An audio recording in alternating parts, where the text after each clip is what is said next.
For the main topic today, we're going to be going through my retirement study that was updated to use time-varied inflation as opposed to a flat assumed average rate for inflation raises. All right, a lot of big words, Jay. Do you have a visual to help with this? I certainly do. What we have here is a graph. On the x-axis, we have months for 3 years. So month 1 through month 36. Over here on the y-axis, I have what you're pulling out every month for your retirement income.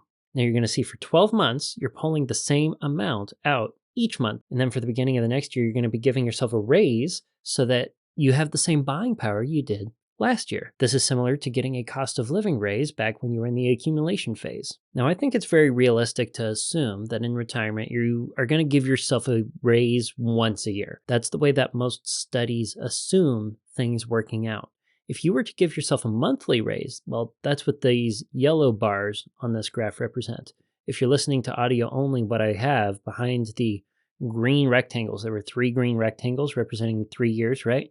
Now there's something that looks more like a staircase with yellow bars. And what interests me is if you give yourself a correction every month, you end up ultimately spending more money. You can think of each bar for each month representing how much money you're able to take out. If you add all the flat bars for 1 year, as opposed to adding all the staircase bars for the monthly inflation raises, the monthly inflation raises mean you take out more money over the long term. The increased spending you have mathematically is equal to the area of the triangle that is not overlapping with the green rectangles from the annual corrections for inflation. However, whether you're giving yourself a correction each month or each year, there is a problem. Both of these graphical representations here assume an annual inflation of 3%.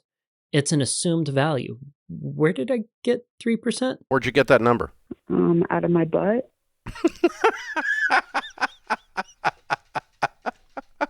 So this leads us with a problem. If we pick a number for average inflation, be it what the Fed is targeting or what has been historically averaged, we're not going to be on point with what actual inflation is during our retirement. If our number ends up being higher than actual inflation over time, we run the risk of giving ourselves cost of living raises that outpace our investments, thus potentially increasing our risk of running out of money prematurely, even though we thought we made a good choice based off of a study. Conversely, if we give ourselves an annual raise based off of a number that ends up underneath actual inflation during our retirement, well, our survival statistics are probably going to be better than what we were working off of in our model when we came up with our strategy. And we might not be giving ourselves enough of a cost of living raise to maintain exact buying power. It's going to be much more accurate to use actual inflation as you're going. Now, the variation here might be minor. We're talking about, hey, I assumed 3%, and actual inflation during my retirement was 3.2%. Is it going to matter? Is it really going to make a difference? And as you think about that, I want to show you one more visual. I have some blue bars now that I've overlaid on top of the previous example. This blue graph that's on top shows actual historical inflation pulled from the year 2000 through 2003. This particular set of time ended up having inflation that exceeded the average for the first 2 years and then really slowed down in the last year. And in the end, the actual correction for inflation on a monthly basis exceeds the monthly income you wind up with at the end of year 3 if you're correcting for actual inflation month after month. So this represents both situations where you're not giving yourself enough of a cost of living raise for the first couple years, but over time, the actual average for real inflation was less than what you're correcting with. So if you were to extend this out 10, 20 years, you end up pulling out much more money. The TLDR is, in my initial study, I assumed 3% for inflation correction, which over time could deviate significantly from an actual inflation correction using historical inflation. And it ignores any correlation of the investment to time-varied inflation. And there's an outstanding question of, does it matter if I just give myself a flat number, say 3% in retirement, and I give myself a raise off of that, or do I have to look up what actual inflation is? I think it's going to depend on your time horizon largely, and we'll look at the statistics here in a minute. But I want you to think about something. If I use actual historical corrected data for inflation every single month, while it's probably unrealistic that you're going to give yourself a raise every month, it's going to represent the worst case scenario. I would expect that if using historical inflation or actual inflation matters in retirement, you're going to probably still give yourself a raise once a year so that you're not driving yourself crazy every month looking up what was inflation and how much do I need to raise the bill and then changing the automatic withdrawal. No, that's something that you're more likely going to do once a year. And it's going to be a better case than if you gave yourself a correction every month. So the numbers I'm going to show you next assume a correction every month. And that is a worst case scenario if you are planning on giving yourself an annual inflation correction raise, which is why I didn't bother taking the actual inflation data this time and breaking it up into annual raises. I want you to understand that everything in the statistics I'm about ready to share with you was ran using a monthly correction, the blue graph. And you can use this information to inform you if you're going to use actual inflation data but only give yourself an income raise once a year. In fact, my numbers will be conservative if you interpret them and apply them to that sort of strategy. With that, let's dive into my statistical results. The tables up top are going to be the original results that I got from episode number 36. Meanwhile, the tables down here are going to be the ones that use the time-varied inflation assumptions, basically saying that you're going to either on an annual or monthly basis correct your withdrawal for actual inflation, as opposed to the 3% assumption in the table above. What we're going to do now is highlight the differences between the two studies. The first set of data that we're looking at is for a 20-year time horizon, and really the changes are minimal. Corporate needs you to find the differences between this picture and this picture. You see the very thick black line on the graph differentiates the 95% plus statistical results that you're not going to run out of money, that you successfully retire, all the green boxes over here basically, from those that are less than 90% likely to succeed. And this bold line only changes in one cell in the study, basically adding a 5% safe withdrawal rate with a 90% stock and 10% bonds portfolio to the 95+% success. And then these double border lines separate the data from the 90+% to those that are less than 90%. So the bold line, 95% and above, the double border line is 90% and above. And if you compare the tables, you can see that with a tiny, tiny change in the statistics, we added 4 more cells, 4 more situations to the 90% plus success rate. They're the same picture. Now, these tables are assuming that you have a constant withdrawal rate. We're not using any financial guardrails at this point. I'll show those in a minute.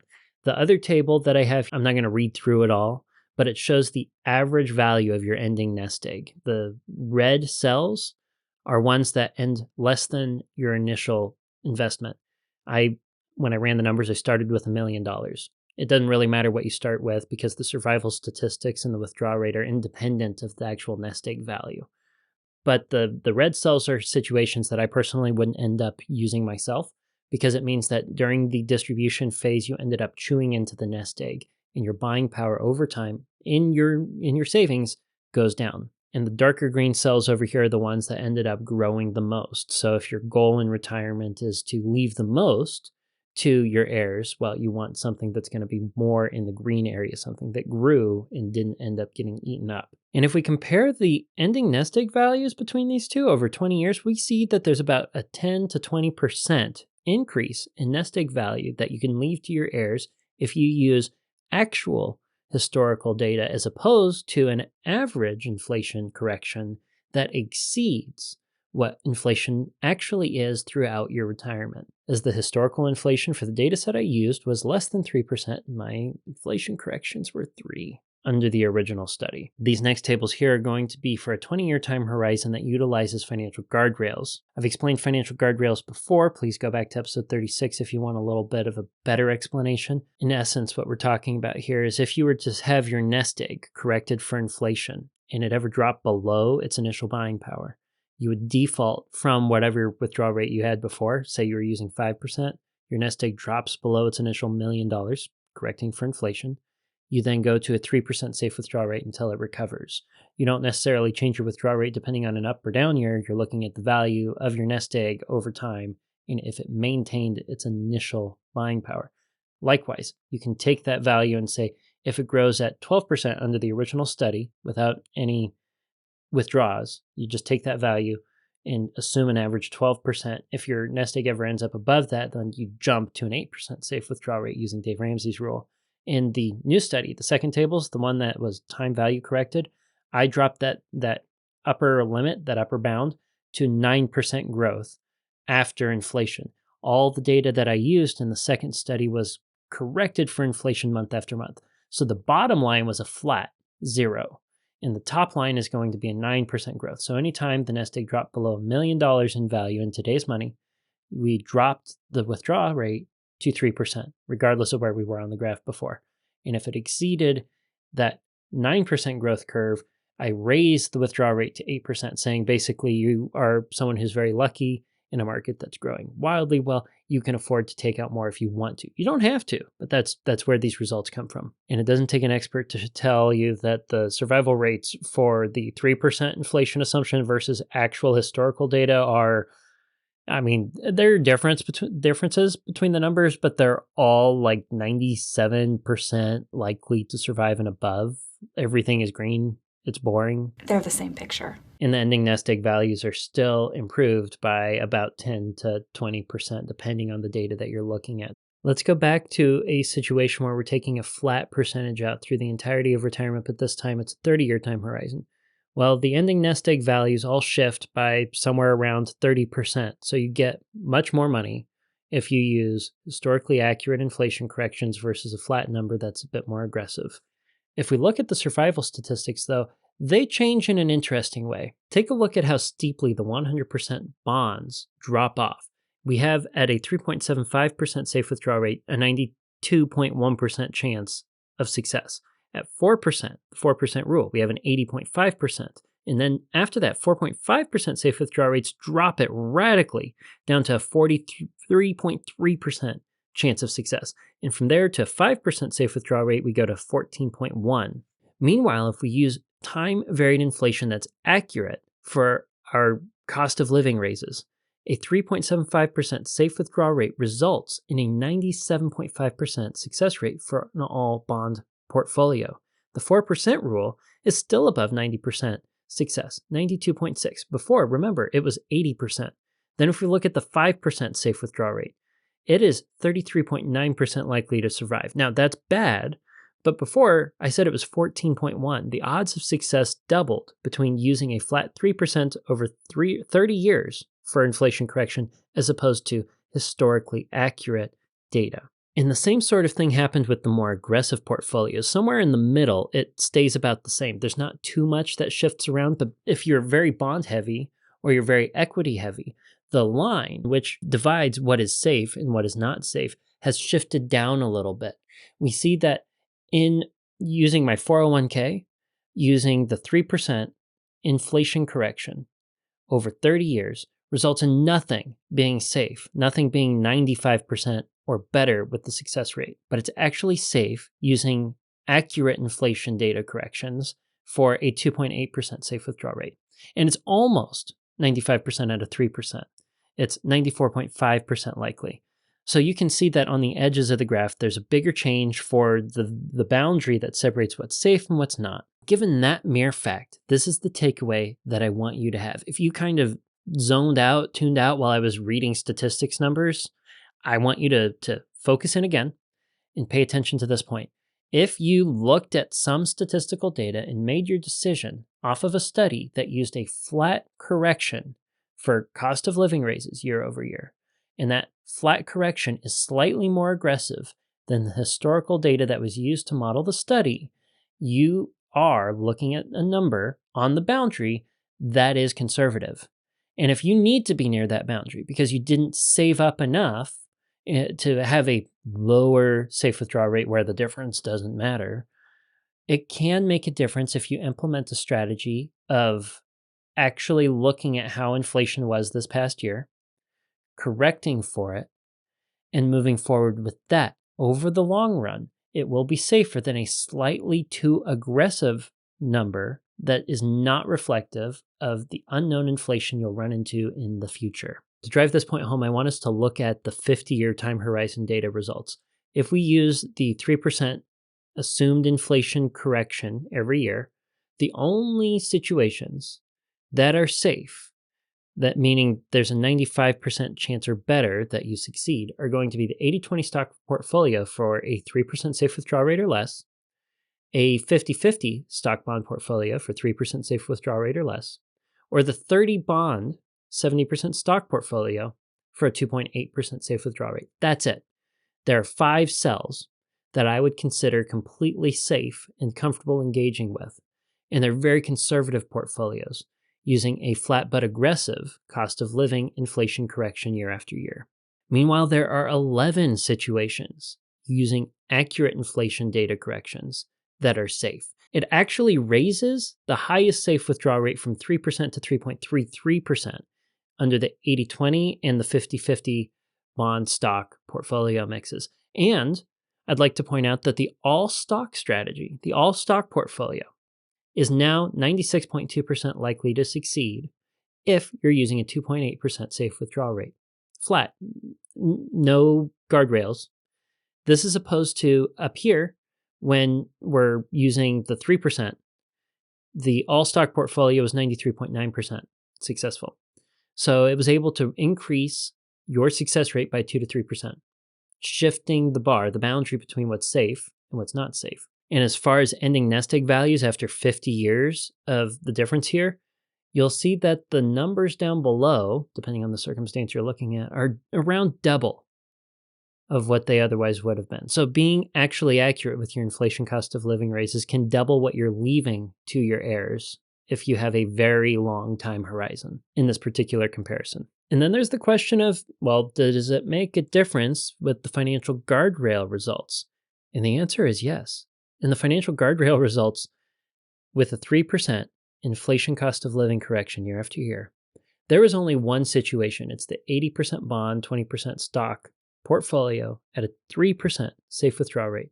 That is the only situation that was safe under the original study results. Looking down here on the actual inflation accurate, everything in the 80/20% stock bond mix is safe. Everything under the 50/50 was safe. And almost everything on the 30% bond, 70% stock portfolio was safe. And the all bond portfolio went from being about a coin flip, a little bit better than a coin flip away from failing, to averaging over 80% across all safe withdrawal rates using actual time varied inflation corrections. Similarly, under this circumstance, my 401k in the original study had survival rates that varied between 77% and 83.1% of the time across the different safe withdrawal rates. But when we shift to using historical time varied inflation, as opposed to the flat 3%, the survival rate now varies from 83.7% all the way up to 88.2%. Basically, it increases your odds of survival in that instance by 5% across the board, with a little bit of variation. There's one more thing I want to point out for the differences, and I'm only going to reference the 30-year time horizon data, and that is what percentage of the time we end up spending at a 3% safe withdrawal rate when implementing a financial guardrail. So in the original study, we have the data again up top and the new inflation accurate time varied data down below. And what I see overall, I'm not going to read the numbers, but your amount of time where you are below your initial buying power in your nest egg and you're needing to use a very conservative safe withdrawal rate while your nest egg recovers is reduced by 3 to 7, maybe 8% of the time using most of the realistic portfolios in this strategy. And I'd encourage you, if you were really interested in letting how much time you're spending on the default safe withdrawal rate that you pick, the value that's over on the far side, as opposed to the 3% or the 8% safe withdrawal rate at the ceiling, pause the video, look at these graphs and kind of compare them, think through the results yourself. If you're listening to audio only, go find the video and check it out. I've got it all right here. One thing that's kind of crazy is that reduction in time at the floor seems to largely go to bumping up how much time is spent at the ceiling. Not all of it. A little bit sticks around at the default, about 1% or so, depending on where you're looking at the data. But hey, if I'm going to go from spending 1/3 of my retirement at a conservative safe withdrawal rate that's below what I'd expect, to 1/4 of the time, which is the case here, I think that's worth it for me to not use a flat, safe withdrawal rate correction for buying power. I think I want to make, personally, as a result of these differences, for me in my future, an inflation accurate correction year after year. I'm probably not going to do it month after month. That way I know that the numbers I'm using based off of this study to inform my retirement, and again, the results of these studies are only accurate to the point that the assumptions that I've implemented are healthy and good. They are not reflective of reality and the unknowns of the future, given that they're completely unknown. There's nothing this isn't a crystal ball here, is what I'm saying. But I am motivated to try to make inflation accurate corrections year after year. And if there's a year where I don't think I need to increase my buying power, if I really want to leave more money to my heirs, more money to my 2 sons and any children who follow, well, I might just not give myself a cost of living raise every once in a while. And that could also further improve how likely it is that I don't have to drop down to a conservative safe withdrawal rate during a downturn. Just let it grow up a little bit more. Be a little bit more flexible if I'm implementing a financial guardrail strategy in retirement. Okay, I want to ask you now, do these differences matter to you? The differences between A, just using a flat 3% to give yourself an inflation correction year after year, versus an inflation accurate correction year after year. Did it make a big enough difference in the results to influence the way that you think you want to manage your retirement, be it in the future or today? Additionally, is there a difference between the data sets of these 2 studies that I didn't mention, but it matters to you? You saw it and you said, this is important information, and this is going to influence the way that I understand retirement moving forward. I want to understand why it matters to you, and I would love for you to share it in the comments so that we can all learn and grow based off of these results and based off of what it is that you're seeing. There was a comment that led to the entirety of this episode coming to fruition, and the entire concept of me changing the way that I'm probably going to be running future updates to my retirement study.